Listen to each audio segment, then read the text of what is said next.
पक्षी गणना तसेच पक्ष्यांची संख्या यांचे वितरण मोजणे व या गणनेतून पक्ष्यांच्या प्रजातीची माहिती मिळवणे, या माहितीचा वापर करून पक्ष्यांच्या लोकसंख्येतील बदल समजून घेता यावे यासाठी भंडारा गोंदिया जिल्ह्यातील नवेगाव नागझिरा व्याघ्र प्रकल्पात कालपासून पक्षी गणनेला सुरुवात करण्यात आली असून या देशभरातील पक्ष्यांच्या प्रजाती गणना करणारे 70 तज्ञ पक्षी निरीक्षक आले असून सलग 3 दिवस पक्ष्यांच्या संख्येची माहिती मिळवून याची माहिती नवेगाव नागझिरा व्याघ्र प्रकल्पातील अधिकाऱ्यांना दिली जाणार असल्याची माहिती वनरक्षक अधिकारी मनीषा चव्हाण यांनी दिली आहे। माझं नाव मनीषा चव्हाण, मी सहाय्यक वन संरक्षक नागझिरा अभयारण्य नवेगाव नागझिरा नॅशनल व्याघ्र प्रकल्प आजपासून दिनांक 16 जानेवारी ते 19 जानेवारी 2025 या दरम्यान नवेगाव नागझिरा व्याघ्र प्रकल्पाद्वारे तिसरे पक्षी बर्ड सर्वे सुरू झालेला आहे। या बर्ड सर्वेसाठी देशभरातून 70 पक्षी प्रेमी आलेले आहेत।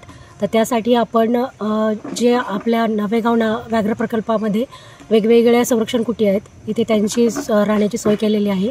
या 2-3 दिवसाच्या दरम्यान ते वेगवेगळ्या ठिकाणी जाऊन पक्षी निरीक्षण करणार आहेत आणि त्यानंतर आपला अहवाल सादर करणार आहेत। तर कालपासून सुरू झालेल्या पक्षी गणनेत उद्या येणाऱ्या आकड्यांवरून माहिती पडेल की गोंदिया भंडारा जिल्ह्याचे वनवैभव समजले जाणाऱ्या नवेगाव नागझिरा व्याघ्र प्रकल्पात किती प्रकारची पक्षी अधिवासात आहेत।